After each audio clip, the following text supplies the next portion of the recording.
This program contains dramatic reenactments and material that may be disturbing to some audience members. Viewer discretion is advised.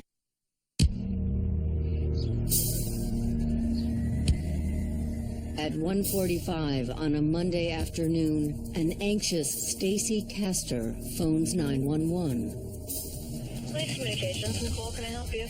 Hi, Nicole. My husband has locked himself in our bedroom. He's not answering the phone. She was concerned about her husband and the way he was acting. Friday night when we were arguing, he told me to take my sister and get out, and then 5 minutes later he said if I left he would make me sorry. I would be sorry if I ever left him. Deputies head to the Castor residence. Another officer and I went around the outside of the house, tried to look in some windows, couldn't make contact with David Castor, her husband, at which time we came back into the house and kicked the bedroom door in. Inside, 48-year-old David Castor, a father of 3, lies dead on the bed. There was an empty antifreeze bottle on the floor. There was a glass on the nightstand that was half full of green liquid, appeared to be antifreeze. At first, it looks like a simple suicide, but the case soon twists into an unbelievable tale of evil. My initial reaction was, what the frig? I don't know what's going on. This looks like a made-for-TV movie. How does something like this actually happen in real life?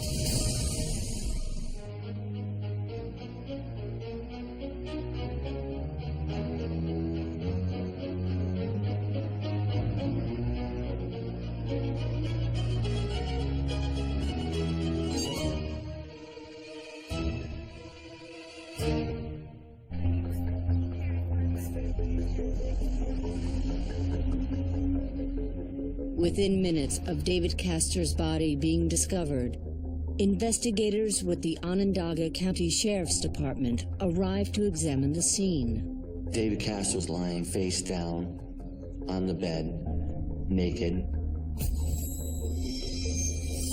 The sheets were off the bed. He was lying on the mattress, and it appeared as though he had been dead for a short time. There's mucus coming out of his mouth, out of his nose, which is common if he's ingested something. And there's also vomit all over the bed itself, on the floor, on the victim. The bedroom and adjacent bathroom are cluttered with piles of bedding and clothes stained with vomit.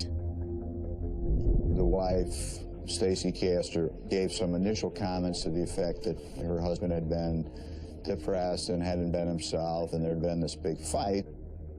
David had locked himself in the bedroom, began drinking copious amounts of alcohol. He wasn't acting himself. He was overly intoxicated, throwing up, sick, couldn't walk right. The police were thinking, based on conversations that they had with Stacy Castor, that David had drank antifreeze and committed suicide.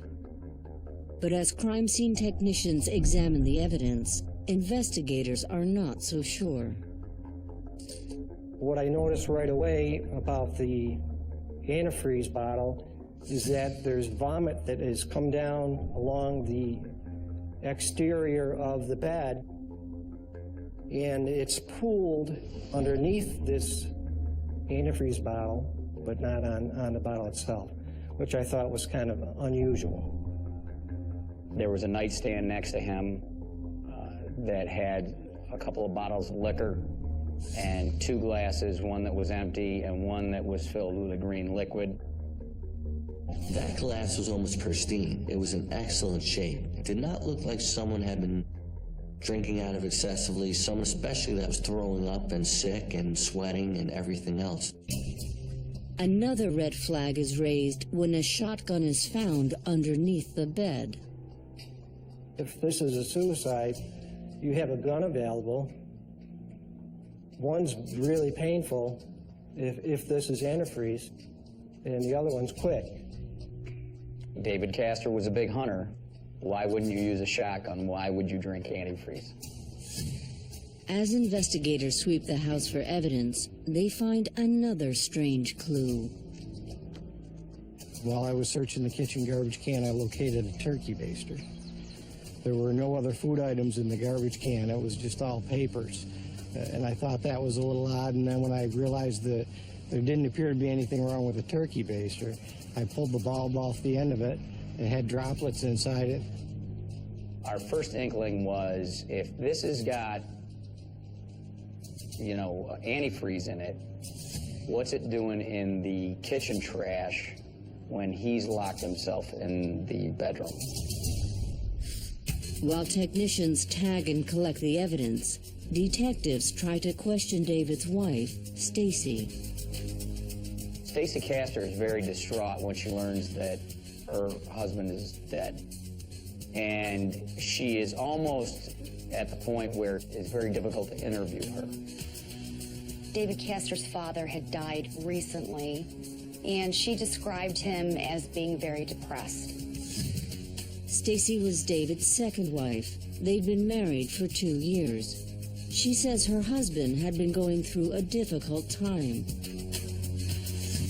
David Castor was a depressed, angry, melancholy type of guy whose business wasn't doing very well and was having problems with their marriage and her children and just was not a happy person. David was saying things such as, what happened if he would die?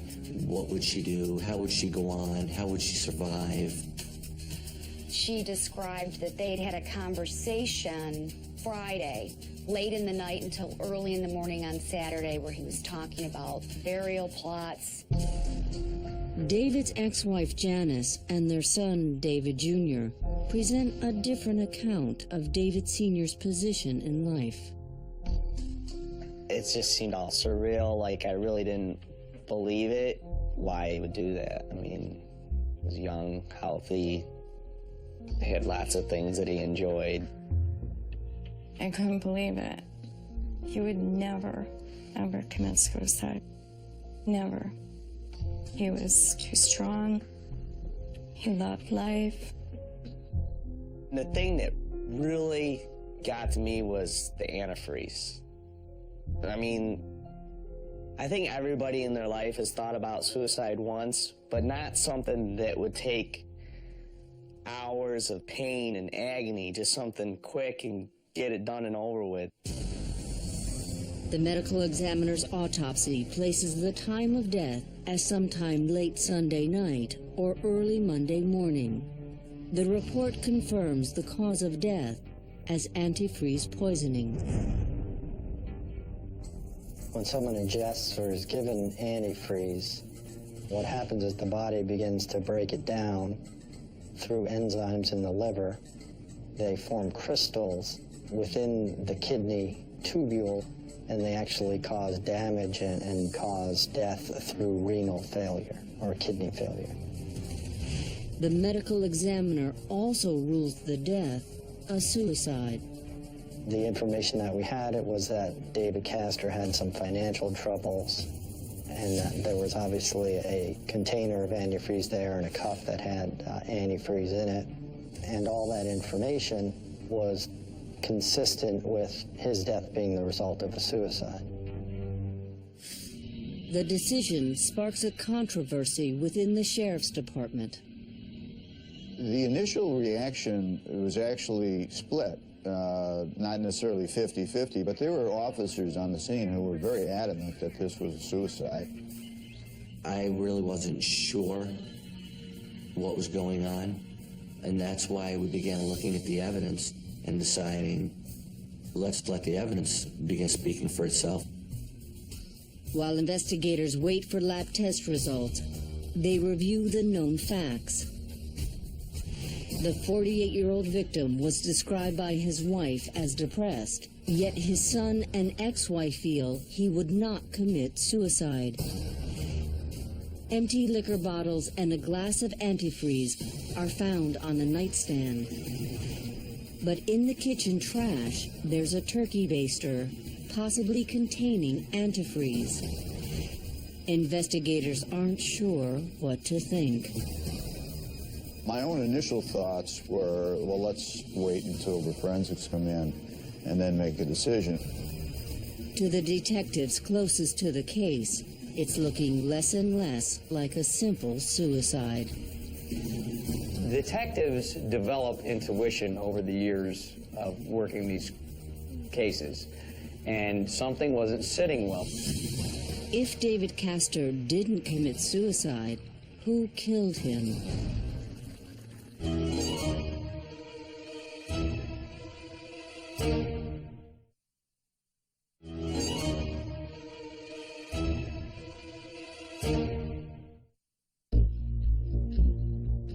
When the medical examiner rules that David Castor killed himself by swallowing antifreeze, his friends are surprised, and the community is both shocked and confused.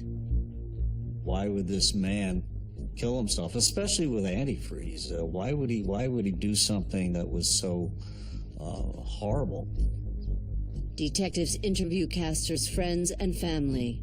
They're looking for some reason why he would take his life, or a reason why someone else might want him dead. I've got a guy that was dying over the course of perhaps as much as 72 hours. So I have to account for everybody's whereabouts for that entire weekend. And I can't just limit myself to family. I've got business associates, friends, enemies. Does the guy have any enemies? Investigators run a background check on David Castor. Does he owe somebody money? Does he have a secret life? Is he a gambler? Is he involved in drugs? And all of those answers kept coming back, no. David Castor owned a local heating and air conditioning company. It was a family business he inherited after marrying his first wife, Janice Posant. And in the end, it was worth $300,000. Probably not a lot to everybody, but a lot of it was pretty much free and clear. His son, David Jr., grew up working with his dad. I went out on service calls with him every summer. I would go help him install furnaces. All the work we did in the garage, I would be right out there helping him, being the gopher, getting tools for him ever since I can remember. In the summer months, we went jet skiing, boating, camping, motorcycling, four-wheeling, everything that we could possibly do. David loved the outdoors. He liked to snowmobile. We went cross-country skiing. After more than 20 years together, David and Janice divorced in 2001. 2 years later, he married Stacy Wallace, an attractive widow with 2 teenage daughters, Ashley and Bree. It seemed like a regular marriage, no issues, maybe, these small arguments here and there, just like any couple. Friends that were interviewed described them, David and Stacy, as having a good relationship.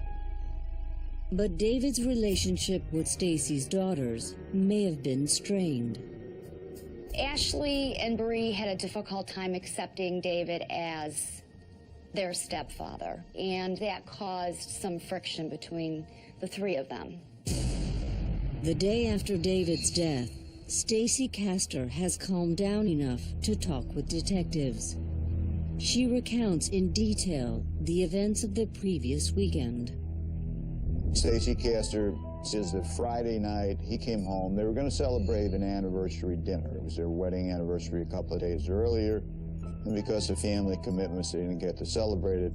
The kids, Bree and Ashley, were going to be at a friend's house, so they would be home alone. But instead of a happy celebration, an argument erupts over an upcoming vacation. They were going to go away to an amusement park for their anniversary. The thing was that Stacy wanted to take the children with her, and David did not. He wanted the children to stay behind. She claimed that this was the argument that led to him locking himself in the room for most of the weekend, drinking alcohol. And then at some point, we're now into Saturday morning, he comes out of the bedroom, she's sleeping on the couch, and they meet in the garage. And they have this marathon conversation talking about various things that have happened to them in the past and the future, and he's upset with her and he's upset with the kids. Stacy says David then went back into their bedroom and spent the rest of Saturday drinking alone. Stacy Castor at one point summoned a family friend to the residence to help her move David. He fell out of bed. She couldn't get him back into bed, so she summoned a family friend to help her put him back into bed. She gets up Sunday morning and she claims that this is the last time that she saw him alive in the early morning hours of Sunday, and then she went out and made arrangements to spend the night at a friend's house. Investigators confirm Stacy spent Sunday night away from home. They also speak with a family friend who helped put David back into bed. He says that David Castor was completely out of it, didn't know really who was even in the room, didn't recognize him even though he'd known him for a number of years. Investigators also talked to Stacy's daughters, 18-year-old Ashley and 14-year-old Bree. Both girls corroborate their mother's story. They heard David get up and go into the garage with Stacy early morning hours of Saturday morning. Bree did see David in the bedroom. She did see him on the floor. She knew that there was something wrong with him. Then, several days after David's death, the case takes a dramatic turn. The preliminary toxicology report comes back with some unexpected results. In order for antifreeze to be toxic, the amount that one has to ingest is roughly 3 ounces.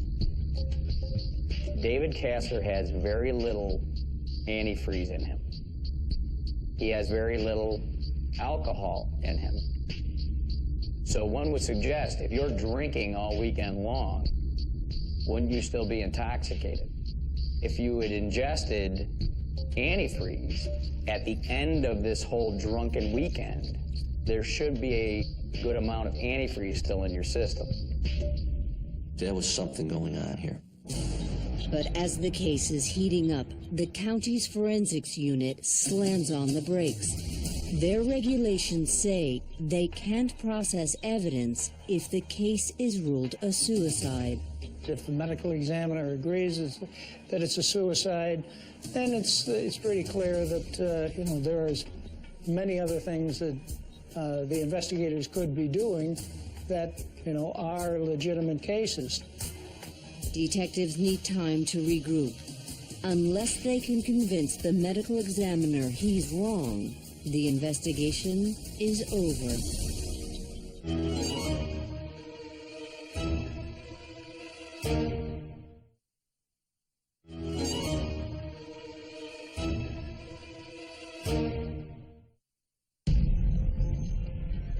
Following his death, David Castor's will leaves everything to his wife, Stacy, and nothing to his only son, David Jr. I was really hurt. We had so many moments together that when you're thinking about passing away, like if you were writing a will, I can't believe that he would write me out. He was crushed. He was hurting. Does my father really not love me? Did he forget he had a son, his only child, flesh and blood? Meanwhile, unbeknownst to family members, investigators take the unusual step of meeting with the medical examiner. Investigators from the Onondaga County Sheriff's Office met with me and discussed the fact that they had more information regarding the death of David Castor. And certainly those concerns that they had were concerns that raised my suspicion as to was this death a homicide or was it a suicide as it was originally ruled. The medical examiner's original ruling had prevented the forensic testing of the evidence. Investigators asked the ME to take a second look. He's not going to rule it as a homicide because he has nothing to show him that David Castor came to foul play at the hands of somebody else. Basically, it's, okay, you convince me that it's not a suicide, it could potentially be something else, so I'll leave it as undetermined. Changing the cause of death from suicide to undetermined allows forensic testing to proceed. The first tests are on the drinking glasses and bottles collected from the nightstand. The antifreeze bottle was processed, and there was one partial palm print that was recovered. There were no palm prints available for David Castor at the time, so his palm prints were not able to be compared to that.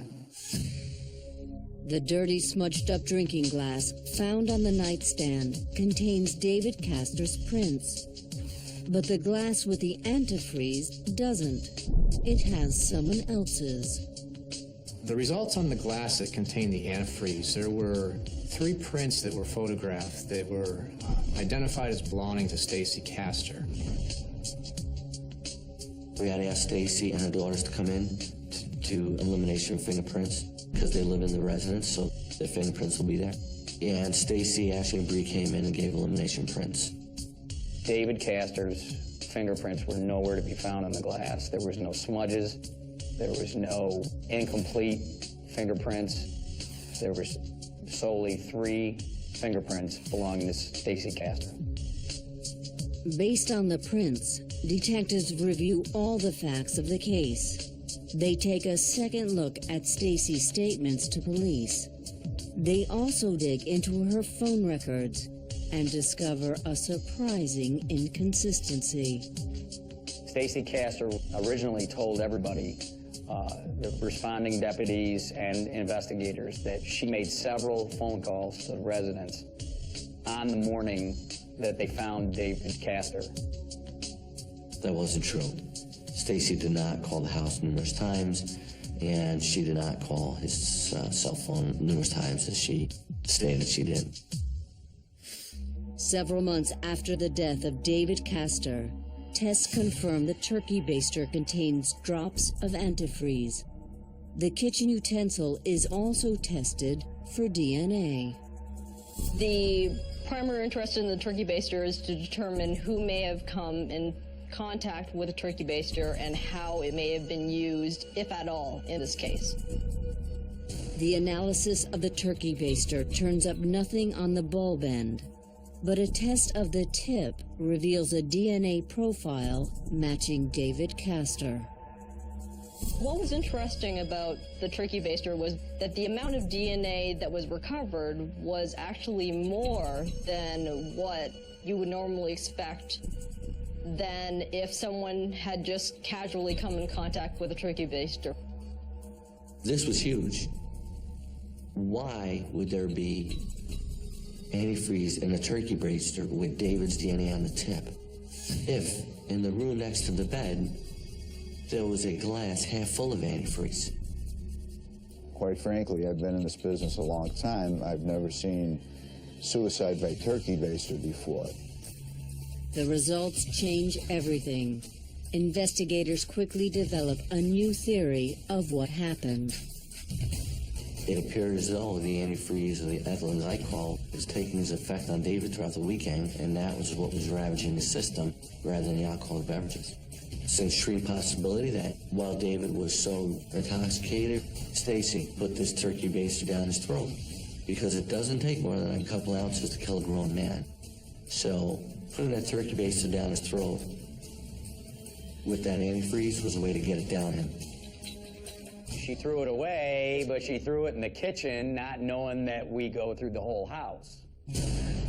Investigators run a background check on Stacy Castor. The results are also surprising. It turns out David was not her first husband to die under mysterious circumstances.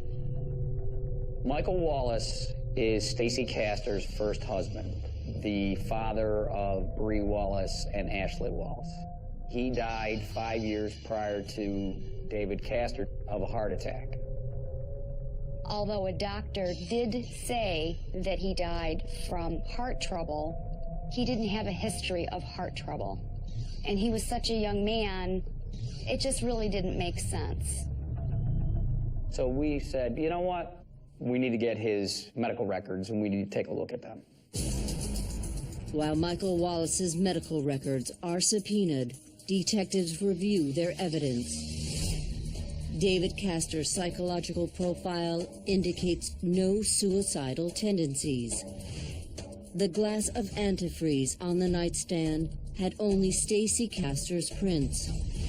And the turkey baster found in the kitchen contains both antifreeze and David Castor's DNA. My reaction at that point is this has to be investigated as a homicide, that someone has taken this guy's life. Then, just as detectives focus in on Stacy, there's another stunning development. Oh my God, oh my God, oh my God. Oh my God, this is not happening.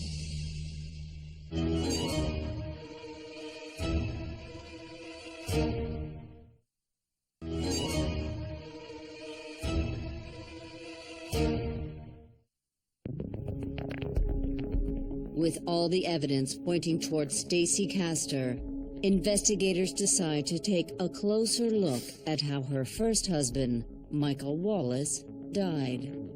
Mike Wallace, in a lot of ways, was similar to David Castor. He was probably a little more wild in his youth. Michael always was a rebel without a cause. He kind of like went way over the limits on just about everything he ever did. He was a good soul, though. He was a good man. Michael was just 38 years old when he died suddenly in January 2000. Doctors ruled his death a heart attack, but no autopsy was ever performed. Well, this strikes me as very unusual. A healthy 38-year-old man drops dead in his living room. You would think that you would do an autopsy. It was Stacy who didn't want an autopsy done on Michael due to the fact that he died from heart problems. Michael's and my mother was there, and when Stacy said no, she also agreed no. And that's the only reason why I didn't pursue it, is because my mother was very upset over it. And there's something else. Just weeks before his death, Michael Wallace had visited his doctor. And the comment to the physician was, "Hey, Doc, I feel drunk, but I haven't had anything to drink." He said that he was dizzy, nauseous, and like his equilibrium was off, and that when he got off the toilet bowl, he couldn't keep his balance. That was a red flag to me at that time, huge. Well, that's a perfect description of someone who's suffering from antifreeze poisoning. It has the same affect on your equilibrium, on your senses, that regular alcohol does. I'm thinking that, oh my God, she killed both of her husbands with antifreeze. On September 5th, 2007, 2 years after the death of Stacy Castor's second husband, investigators exhumed the body of her first. Totally devastated and shocked to hear that my brother's body was exhumed, and they did an autopsy on him. It's a very, very personal issue. Exhume someone's body. The last thing you want to do is remove someone from their final resting place. I was watching it very closely because I knew that if it did backfire, I'd be the one in front of the cameras explaining why we took the actions that we took. Medical examiner Dr. Robert Stopaker performs the autopsy. There were no obvious findings with the naked eye that would indicate why he had passed away. Specifically, there was no heart disease to speak of, which his death was originally certified. Samples are taken from Michael's kidney. The histologic or microscopic examination of the kidneys of Michael Wallace showed the presence of calcium oxalate crystals, or the crystals that result from ethylene glycol ingestion. It showed those crystals present throughout the kidney. The detective's suspicions are confirmed. Michael Wallace died as a result of antifreeze poisoning. I was beside myself. I was relieved that there was something there, that we didn't just do this and there's nothing there. We just disturbed him and his resting place for no reason at all. It became crystal clear that we had done the right thing. Up to that point, it was a high probability that we were going in the right direction, but we couldn't be absolutely sure until we exhumed that body. The investigation shifts into overdrive. The day after the test results, detectives contact Stacy Castor. Stacy was kind of shocked that I was there and couldn't believe it and thought that the case had been closed out and was done with. When I told her that was still open and that it stayed open, I needed some questions answered just to close it out. Detective Spinelli confronts Stacy over her purported telephone calls made on the morning of David's death. I asked her how many times she called the residence. She said maybe every half hour, 45 minutes, I called and he didn't answer. I had the records to show that she didn't call that house except once in the afternoon. And that was just prior to calling 911. And she's very insistent to Dominic. Oh no, it was multiple times. In fact, she says to Dominic, I want to see the records. Let me see the records and you prove it to me. That's how adamant she is about it. Then she tried to get out of it by saying, well, I used my cell phone. Well, we got the home records, we got the cell phone records, we got them from the business, we got them from every which way. There was only one phone call that was made to either David Castor's cell phone or that residence that morning from Stacy Castor. Next, Detective Spinelli shows Stacy a photograph of the bottles and drinking glasses on the bedside nightstand. And I said, Stacy, there's 2 glasses on here. Can you tell me which glass it was that you recall bringing into the room when you gave him cranberry juice? And she looked at it and said, well, when I poured the antifreeze, the cranberry juice, you're confusing me. You're jumping all over the place. Those of us that were watching the interview went, oh my God. That was a Freudian slip that she couldn't control. My next question I have is, this glass with the antifreeze, there's 3 fingerprints on this glass. And all 3 of those fingerprints come back to you and nobody else on that glass. Can you tell me why? At that point, she looked at it and she said, I'm done. I don't want to talk to you anymore. As Stacy gets up to leave, she suddenly has a question for Detective Spinelli.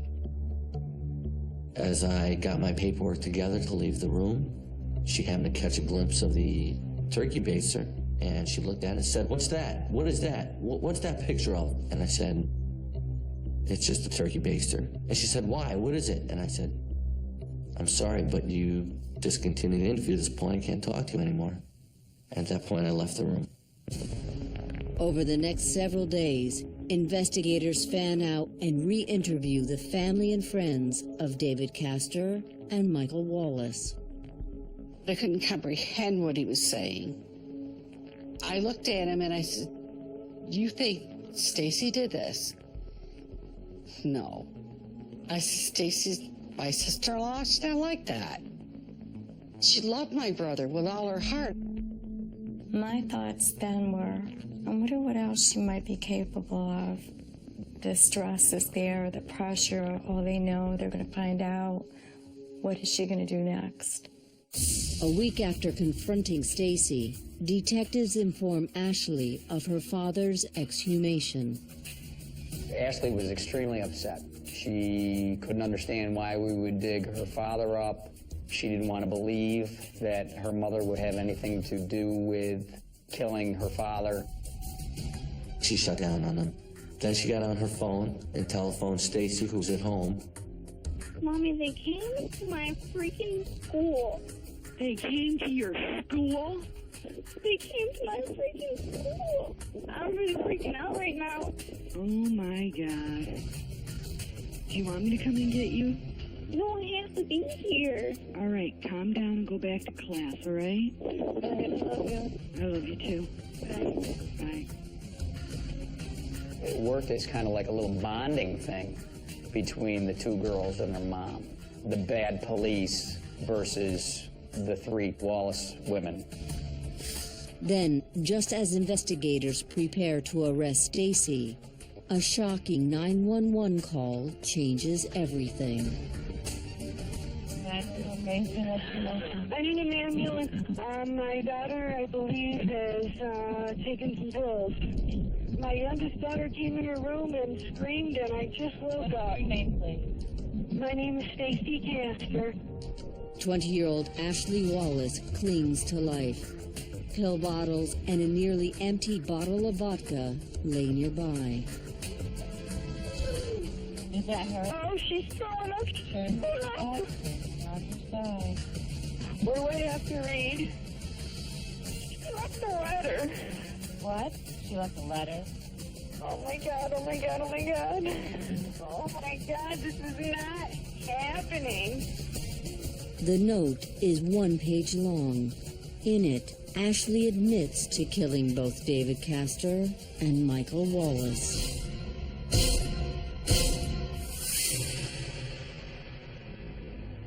My initial reaction was, what the frig? I don't know what's going on.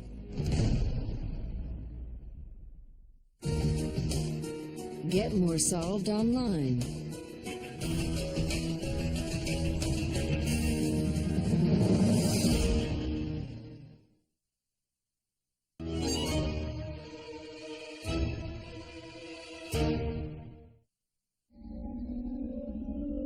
As detectives prepare to arrest Stacy Castor for the murder of her husband David, a stunning development. Her daughter Ashley is found unconscious, surrounded by empty pill bottles. I can remember like it was yesterday that I got notified by the sheriff's department, and they said, you know, Fitz, you're not going to believe what just happened. Ashley leaves a suicide letter admitting to the murders of David Castor and her father, Michael Wallace. I'm going, you got to be kidding me. Is Ashley Wallace our girl? Did we miss something? Is she responsible for David Castor's death, Michael Wallace's death? Paramedics rush a catatonic Ashley to the hospital. We're trying to talk to her. Ashley, what happened? Ashley, can you hear me? This is Sergeant Norton with the Sheriff's Department. Nothing. I'm getting nothing. Everybody's eyebrows were raised. At that point, we didn't really know what we had. What kept running through my mind was, man, we have been going in the wrong direction this whole time, and Ashley Wallace is actually our killer. Under questioning, Stacy and Bree say Ashley spent most of the previous day in bed and then went to sleep early. The next morning, Bree Wallace gets up to go to school. As she walks past the room, she hears a strange noise coming out of Ashley's room. She goes in, finds her staring straight ahead, making a gurgling noise, and is unresponsive. So she screams out for her mother. Stacy Castor comes running in the room. After several frantic hours, Ashley slowly regains consciousness. Ashley, first off, and thought she was in a car accident. She didn't even know what had happened to her. I asked her if she tried to kill herself, and she emphatically told me no. I said, did you type a suicide note saying that you killed your father and Michael Wallace? And again, she said, absolutely not. What are you talking about? What no? She didn't believe them until Bree actually sat down with her and told her that there was a suicide note and that it looked like she had tried to commit suicide. Ashley told them, the last thing I remember is drinking a foul-tasting drink with my mother, who encouraged me to drink it as quickly as I could with a straw. Investigators face a stunning possibility. Did Stacy Castor try to kill her own daughter? Never in my wildest dreams did I suspect that this woman would then attempt to kill and frame her daughter. First thing that ran through my mind was serial murder. This woman has got to be stopped, and she's got to be stopped immediately. Stacy Castor is immediately arrested by Onondaga County authorities and charged with second-degree murder of David Castor and second-degree attempted murder of Ashley Wallace. Neighboring Cayuga County opens their investigation in the Michael Wallace homicide. Stacy didn't shed one tear. Stacy was very stoic. She's not human. She has no right to be human. Being even thought of being a human. That's how we feel. The news sends a shockwave across the city.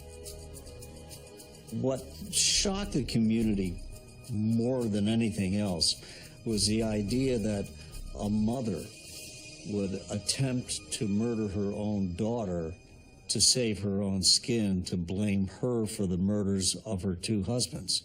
What could be more basic than a mother's love for her child? After Stacy's arrest, Ashley's purported suicide note is examined more closely. Most of the notes that you see are handwritten, and they're usually short and to the point.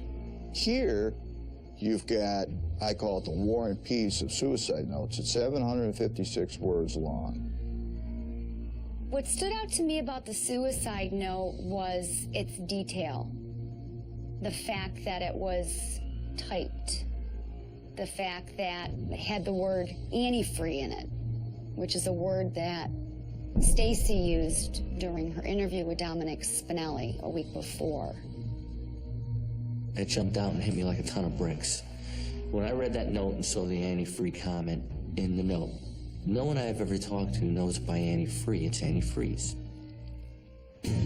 On January 13th, 2009, Stacy Castor stands trial for the murder of David Castor and the attempted murder of her daughter. It was captivating. The idea that a mother would attempt to murder her own child to cover up for the murders of her two husbands. People wanted to know why and how could this happen. District Attorney William Fitzpatrick opens his prosecution by calling Ashley Wallace to the stand. Ashley tells a pretty chilling story.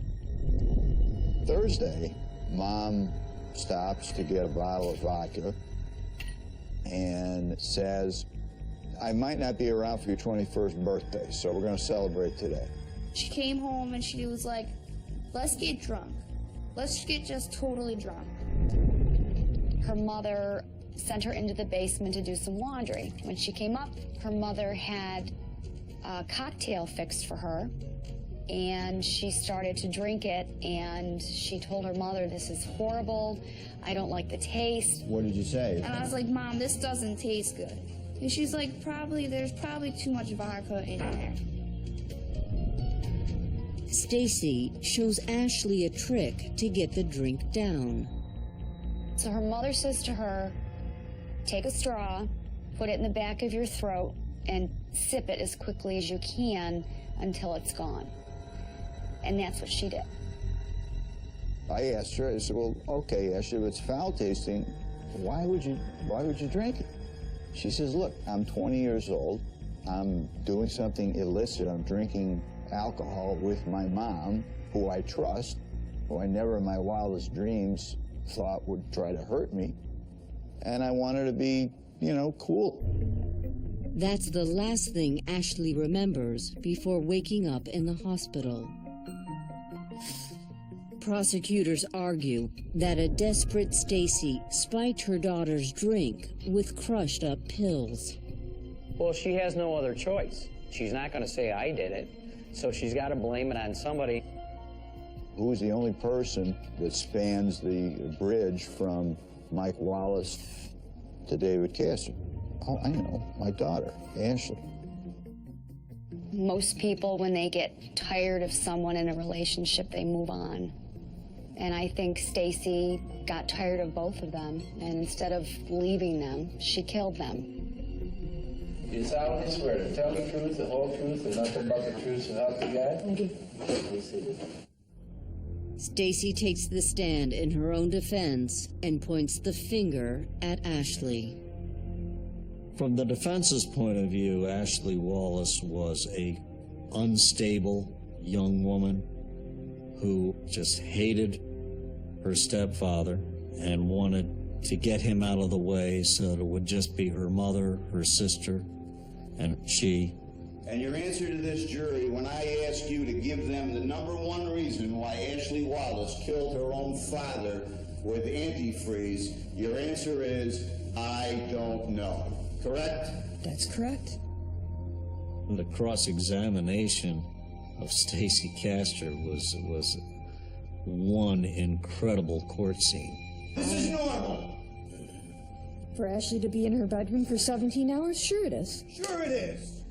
Sure it is. It's normal. And she was drooling, wasn't she? Was she drooling normally, Mrs. Castor? Objection, Judge. I've overruled. District Attorney Bill Fitzpatrick has a reputation of being a very hard prosecutor. But in this particular case, he was very, very, very aggressive. My God! You lost 2 husbands for poisoning!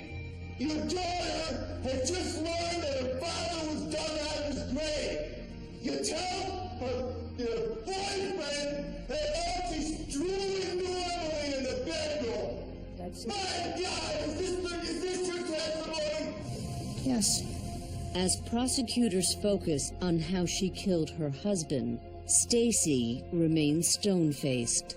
I don't think it takes a heck of a stretch to say what's happening here is that Stacy Castor has been poisoning him all weekend, and in an effort to administer the coup de grace, is attempting to pour with the cup antifreeze down his throat. And because of his inebriated state, inebriation from the antifreeze, she's probably unsuccessful in doing that. So she retrieves a turkey baster and then proceeds to feed him.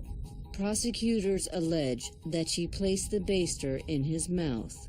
DNA from his saliva is transferred to the baster's tip. That's the scenario that came to my mind after the forensic evidence was in, and that's the scenario that I argued to the jury, and I believe that they accepted. The trial lasts for nearly 4 weeks.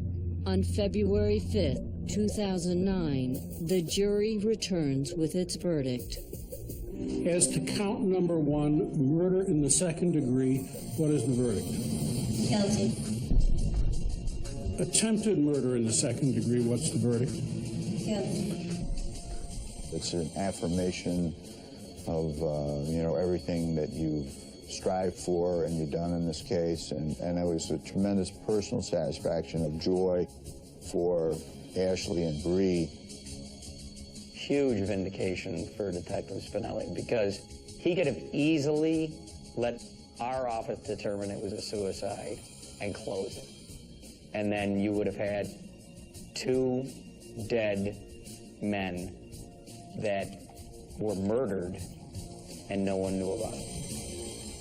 I was overjoyed with the verdict for the family and everyone, all authorities involved with the case. It was just tremendous.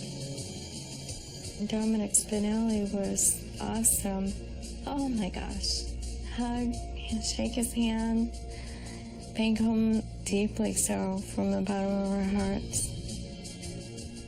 At Stacy Castor's sentencing, Ashley reads her victim's impact statement. I never knew what hate was until now. Even though I do hate her, I still love her at the same time. That bothers me. It's so confusing. How can you hate someone and love them at the same time? Stacy Castor is sentenced to 51 years to life in prison. As of November 2009, she is currently appealing her conviction. Prosecutors in neighboring Cayuga County are now working to build a case against Stacy in the death of Michael Wallace. She still clings to the fact that it was somebody else, and I don't think that she'll ever accept the responsibility for the actions that she took. You try to protect your children from everything in this world. You'll die for your kids. She did the reverse. She was willing to have her kid die for her.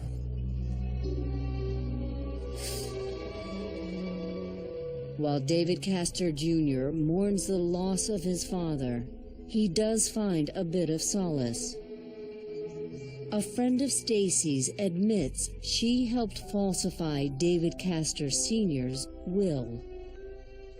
Stacy signed his name. She had her friend sign the will a month after he died. They conspired together to put the date on the will. It made me feel a lot better, like that he remembered good times, not just the bad time. It's a case that no one involved will ever forget. You look at the facts of this case and you say, you know, this looks like a made-for-TV movie. How does something like this actually happen in real life?